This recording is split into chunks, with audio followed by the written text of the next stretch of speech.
Well, hello everyone, and welcome today. Really appreciate your time and taking the time out of the day to hear a couple of stories around Marketplacer and the Marketplacer journey.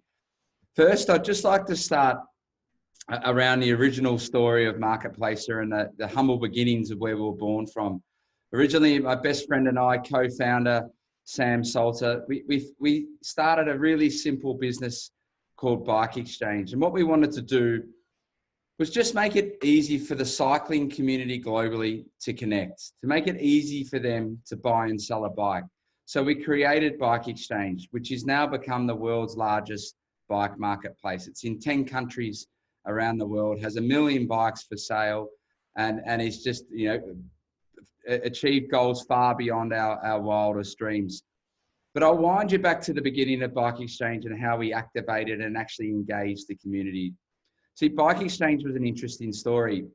It was a story where there were two best mates, and the two of us had a whole grand sum total of capital at the start of $30,000. And with that $30,000, of the first 11,000 of the 30, because neither of us had a marketing prowess bone in our body at the time, we decided that we went to a creative agency and we spent 12,000 of the first 30 on the logo. So that means we had $18,000 left in our pockets to try and create a bike classified site back in 2005. Now in 2005, when we first came up with the idea and first started Bike Exchange, there was no such word as a digital platform that you could go and use to create these businesses. We needed to become inventors. We had to invent the code, invent the platform, and invent every single thing that we did.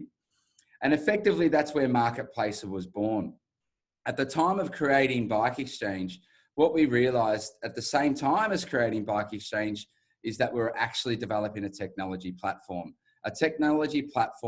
where other people could use it all around the world. I'll touch on that a little bit later. But the way we actually first started Bike Exchange, so if you think we had $18,000 left in our bank account, we spent $12,000 on the logo, which obviously only lasted 12 months, and we've completely rebranded and changed it since. In the matter of fact, we've changed it 4 times over the 11-year journey. The first thing and most important thing that we ever did with Bike Exchange is how do we activate into the community? So of that capital left over, we had to build a technology platform, and we had to engage with the retailers. And then the third thing that we had to do was get to the cyclists. So we thought the only way to get to the cyclists and to physically get to them with reach was probably a bit of a street fighter in us. So the first single marketing campaign that Bike Exchange did globally was we printed 100,000 credit cards. Of the 100,000 credit cards, on one side of the card was a simple proposition. It said, sell your bike on Bike Exchange. On the other side of the credit card, it said, buy your bike on Bike Exchange. And it seems very simple, but what we did is we drove across to the Tour Down Under, ambushed Market, the Tour Down Under, and we handed out personally 100,000 credit cards the first year that we launched. And it was unbelievable, the power of activating a live community and physically reaching them with a new innovative idea where we solved a simple problem. The problem we solved is we made it easy for people to buy and sell bikes. Off the back of that, we significantly grew the business. We personally went to the majority of bike stores in the country. And what we found, because we activated at a local community level, we engaged with a passion for our retailer community, is that we actually developed one of the globe's great cycling and, in fact, maybe sports marketplaces all over the world. So now it's got a community deep of 40 million people in 10 countries, right through Europe, right through the United States, into Latin America and Colombia, where cycling's taking off. And to show you and to demonstrate maybe some of the thematics that's been achieved during COVID for Bike Exchange. And it's a really exciting industry as well, right? So you've got government industries all over the world who are developing and investing in cycling infrastructure. You've seen in COVID, governments and regulators said the two things that are safe to do is to ride your bike and also to run. And then the really third thing around it is that we've got a generation of cyclists that are going to come through now because of those two thematics, that we feel that, you know, the business is an incredibly fortuitous position. But during COVID, because we were, you know, if you think deep down into what Bike Exchange does, it really connects the world to enable commerce within the cycling industry. And it's the power of not owning inventory and making it easy for our community to connect to all of the things that they can buy, where you can, and if you can pull that together in a secret sauce, you can scale at a rapid rate. So in March this year, Bike Exchange grew by 500%. When the world was locked down and people were looking for cycling products all over the world, it was able to scale at a rate that no retail business or no merchandise business could ever scale at in that space. What I'm going to share with you today is a couple of sort of secret sources around what Marketplace it does, and also, you know, 3 key elements that we're sort of really helping other people roll out and thinking about how they can develop a marketplace strategy for their business all over the world, for their community, for their sporting club and their sporting code. Firstly, I'll just touch on that vision behind marketplaces. So we were spun out of Bike Exchange now, and what Marketplace it does is we make it easy for you to create marketplaces within your community. So at the core of our business, we're a technology platform. We are the platform where all companies all over the world use us to create marketplaces. Our vision, just to let you in where we're heading into the future, is to be the most famous and trusted connected commerce technology company on the planet. And what we do for them 99% of the people that we deal with is we supercharge their commerce journey. If I wind the clock back, and I'll just share with you a little personal story, you know, around really the fear of the unknown. And I think during COVID this year, the majority of the community globally has had this fear of the unknown. So before COVID, the very last holiday we went on was, we were fortunate enough to go to Waikiki Beach. And I've surfed my entire life, and it's a passion of mine. And Will Wyatt, my little boy there in the picture, he said to me, we're on Waikiki Beach, and he said, "Oh, Daddy, you know, I really want to go surfing." And so, mate, we've got a massive problem with that. We've got two major hurdles to get over. One, you can't swim, and the second is your mother's not going to let you. And then, so he said to me, and it was a good reflection point. He said to me, "Yeah, but Dad, you know, you always gave me good advice, and you always helped me out with things." And he said, "Well, you know, I think that there's 3 reasons we can get Mum over the line, and you over the line, you know, because obviously Mum and Dad are always a united force at home." And the first thing he said to me, he said, "Well, Dad," and this is a picture of me surfing, obviously, I look like Kelly Slater. But the first thing he said to me, he said, "Well, Dad, you've been surfing your whole life. You know how to surf. You've got the experience and you've got the expertise behind you. You've surfed all over the world in different breaks." And I said, "You know what, actually, I'm probably better than a surfing coach for him. I probably do know how to surf. I've got, 25, 30 years experience in surfing in some of the biggest waves in the world in all the different locations." So I said, "I'll give you that, mate. No worries at all." And then the second thing he said to me, he said, "Dad, when I look in the water at Waikiki Beach, there's people everywhere. If I get into trouble, the community can help me out. I don't have to know everything about it. If you're not right there, I could put up my hand, give a yell, and within 2 seconds, chances are a bigger Hawaiian's going to paddle over me, help me out, and push me out." So they're all in it together. They're all a part of that journey. And then the third thing to me, he said, "Well, I've got this Zog thing on the back of me. And the reality is, if I get into trouble, I can float.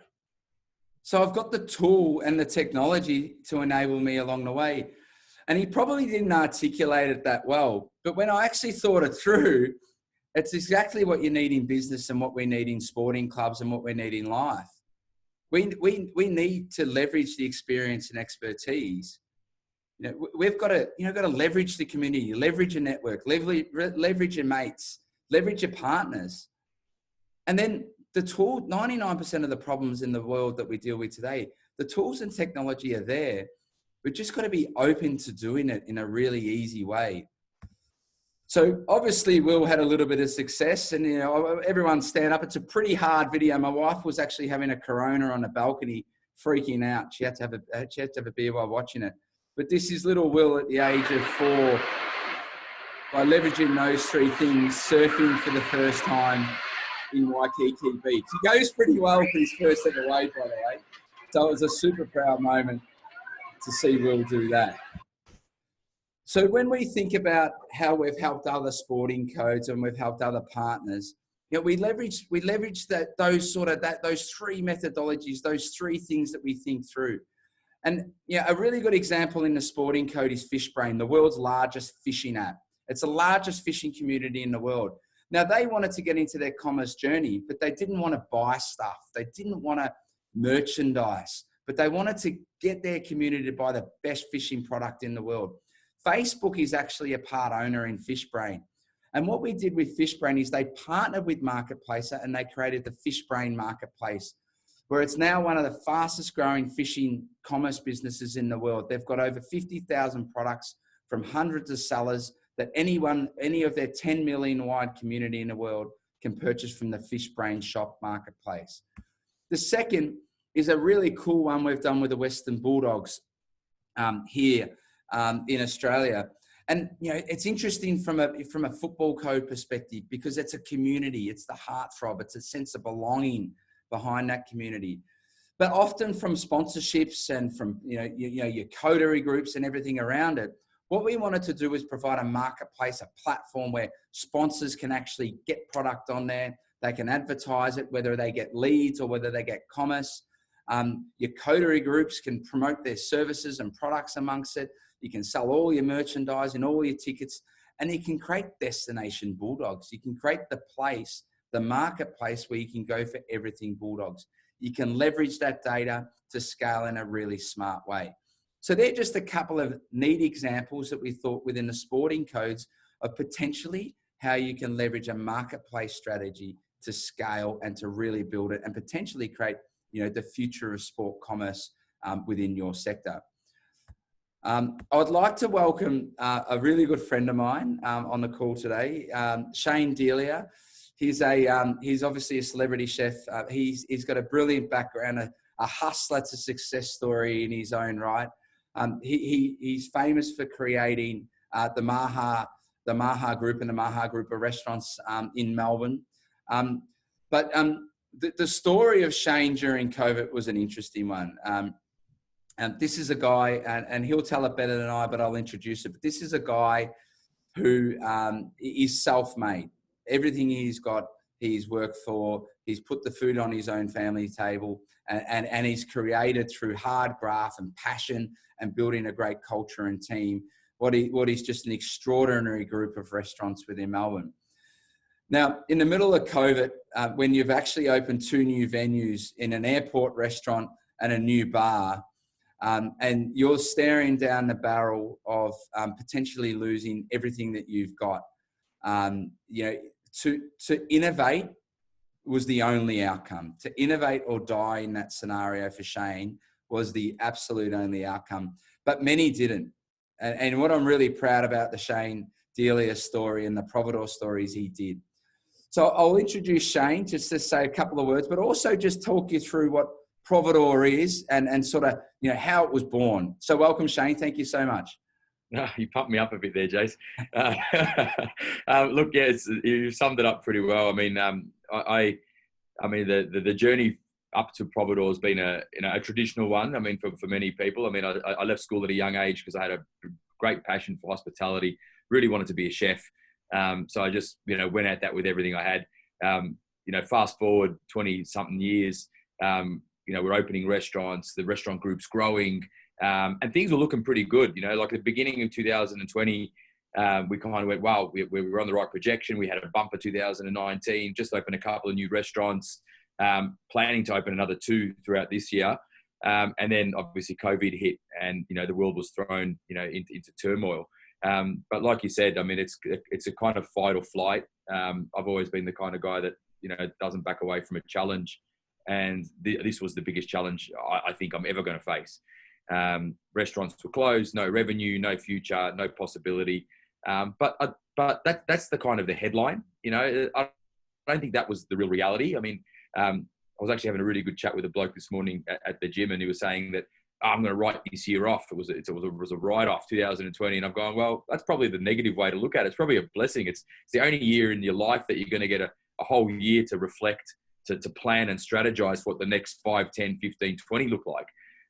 So I kind of used that ethos to start thinking about what revenue could look like. You know, we looked at our restaurants. We thought, what is our assets beyond great food and experience? What's our main asset? Well, our main asset was a brand and the 200,000 strong database that we had. And thought, how do we connect to those people? How do we get our product to them? How do we maintain our brand integrity? Because that's for me the most important thing. And moving forward with Providoor, with our partners there, that's the main important thing for them as well, making sure the integrity of their product is maintained. So that's all good, but you had how many staff? 100, 150 staff that you had to pay every week in there? Yeah, about 120 odd staff that were, needing meals on the table as well. And at that point, when we decided to close, there was no JobKeeper, there was no nothing. So we decided that we had to find revenue pretty quick. So I set up a really simple shop. It was just us. We decided we came up with a brand called Maha Go, and thought, let's give it a crack. I'll jump back in the kitchen. We'll grab some of our senior guys. We'll hustle it. We'll deliver it ourselves if we have to. And thought, I just analyzed the market and saw hot food served hot wasn't going to work for us. That kind of traditional Deliveroo, Uber Eats, DoorDash wasn't going to work for us. Our food doesn't transport well, and 5K is a very small, portion of our demographic, of our customer base. So I kind of thought, well, the best way to get our product out to market is have it almost ready, where the customer can have all the romance of cooking without any of the hard work, where they just do one or two very simple moves to finish off the product and have a really, high-end experience at home. And it worked. It went bang. People really loved it. They engaged with it. The rest of the industry started taking notice and getting a few knocks on the door saying, well, how are you doing this? And that's when... Shane, how did you... So how then sort of did you take it from the journey of doing that single Maha restaurant and then that journey around for really creating the platform for scaling and for other restaurants to trade during COVID? Well, that's where you came in, Jace. Well, it was great when you were talking about earlier about community and reaching out to your people and reaching out to your friends and having your mates and having people around you that can help you. We've been fortunate enough, yourself, me, Sam, have been mates for a long time. And it's funny how things come together through sport. We met each other through the Bulldogs. We're all guys from the western suburbs of Melbourne, and, probably a lot of similarities with the way we've grown up. But, I reached out to Jason, had a bit of a chat about what we're doing. And he pretty much said to me, mate, you haven't got a shop, you've got a marketplace. And I was like, really? And he goes, yeah, look, marketplaces are easy, mate. We'll build the tech. You just do what you do and, bang, it'll just go off. And, the idea was easy. But the hard bit was, like in any club, any business, the idea is the fun bit. Then getting the runs on the board, kicking the goals, getting the wins, that's where the grind comes in. But having the right partners is imperative. So, building that, speaking with Jason, speaking with the guys from Marketplace, understanding first for me what a marketplace is, how we could, create a new market, because we've actually really created a new genre of food, a new way to connect with people, a new way for brands to really connect with not just their people that can fit within their dining space, which may be 100 people. They're talking to millions of people now, and soon to be, across Australia and hopefully globally. Yeah. So take us through that first, because it's a very different thing sometimes, right? Like, so and Shane's a very, very proud person, which I've got to understand more as I've got to work with him on this incredible project. But that first time when you've got to put your brand out there as a personal brand and everything out, and physically go to a restaurateur who's probably your friendly for the first time and say, hey, listen, I've got this idea around creating a marketplace so everyone can trade. Take us through that conversation and how it laid out. Yeah, look, it's an interesting one. It's probably similar to you with your credit cards, handing it out to people. You kind of have to back yourself, but it's quite a nervous, anxious moment, right? You've got this idea, you don't know if it's going to work. I didn't even know what a bloody marketplace was. So you kind of, you go and sit there going, who are the restaurants? Who are the brands that I need to make this thing successful? and you reach out. And luckily for me, I had those relationships. You know, these people were my friends, they were my peers, colleagues. So, you know, you sit down with them and say, look, I've got this idea. I think it could work. They're looking at you thinking, oh, I don't know, I'm not a takeaway restaurant, I'm a fine dining restaurant. Then, you know, luckily I'd had some runs on the board with our test site, you know, and said, look, these are kind of some of the things we've achieved. This is some of the revenue we'd seen. And we could kind of show them the model a little bit. But it was a big punt. I mean, it was really intimidating. I remember those first couple of meetings, you're scared, you know, like you're thinking, wow, I'm putting myself out there. I'm saying that I'll be the custodian of your brand. I'll make sure that this thing that works. And if it doesn't, I'll pull it. And I don't know if it's going to work. I don't know how long it's going to work. I don't know if the logistics arm's going to work. I don't even know if the tech's going to work. I don't know anything, you know? So, and we, you know, Jace, you can probably talk a bit more about this. We've actually had to, you know, build tech on the run, right? Like, I mean, we've had to develop turn a retail marketplace into a premium retail food experience destination, which, because the expectation of our customers isn't just like, click, I like that bike, put a hat on and get it to me when you get it to me. These are restaurant customers, you know, it's high expectation. That they've experienced those brands before. There's experience behind it. It's a real product journey. So, you know, I didn't know if this thing was going to work, but, you know, we've got it moving. No, fantastic. And so just talk us through for the sporting community out there, just the scale. So, you know, Providoor launched in June, and then actually probably in the first lockdown, and then Melbourne come out of lockdown and then went back into lockdown. But since launching, maybe sort of give the community some idea of the scale and the run rate, the number of orders that you've actually, you know, amazingly put through to the Melbourne restaurant community. Yeah, look, I mean, it's an interesting time. I mean, we've all heard the unprecedented time, but I mean, it really is. I mean, and if we think about when we launched Providoor, you're talking about just as you're coming out of lockdown, you know, restaurants were seeing sort of about $100,000 a week go through the platform. You're going, oh, okay, this is kind of all right. You know, maybe 500, 300 orders a week. You're going, oh, is this going to be enough? Is it going to work? Did we miss our window? To then, you know, slowly increasing 3% a week, 4% a week. And you're thinking, okay, this is a business. Then to be locked down again. And what the second lockdown in Melbourne did is it really forced the dining public to be a bit brave and explore this new marketplace for the first time. And which really amplified our opportunity. You know, you went from $100,000 to $500,000 a week, to $1 million a week, to $1.5 million a week, to $2.5 million a week. And, you know, within the space of 4 months, you've put, you know, nearly $40 million into the Victorian economy, you know, 1 million customers, you know, 40,000+ meals, you know, like really, really big numbers. You know, when you think about sort of annualized run rates of $100 million forecasted for a company that was started with 10 grand and in the middle of a lockdown. They're big numbers. They're daunting numbers. And it really does sort of, you know, make you better yourself. You do have to sort of strengthen everything around you to make sure that you can keep producing that level of output. I mean, it's been a pretty full-on few months. Unbelievable story, Shane. So thanks so much for joining us, and thanks for on behalf of the Marketplacer team as well for joining us today, but most importantly for being brave and being innovative when no one else probably was as brave and as innovative as you. So just congratulations on a wonderful story, brother, and thank you so much. And for everyone out there in the audience today, if I can leave you just those 3 points around the way we work as an organization, the way we think, is that, you know, we've got some expertise and some knowledge in there that, you know, like we can definitely help you with in this journey. And we've got the tool sets and the technology to take you on that journey. But most importantly, we're all part of a community together. So by you know, working with Marketplacer, you join a Marketplacer family and community, and, you know, your success, you know, hopefully helps us to be more successful. And it's something we would really love to work with you on in your future journeys around, you know, sports marketing and creating a sense of belonging behind the community, and also obviously creating a wonderful marketplace along the way. So thank you so much. And thanks again, Shane, for joining us. Thanks, Jace. Appreciate it, mate. You guys have been awesome.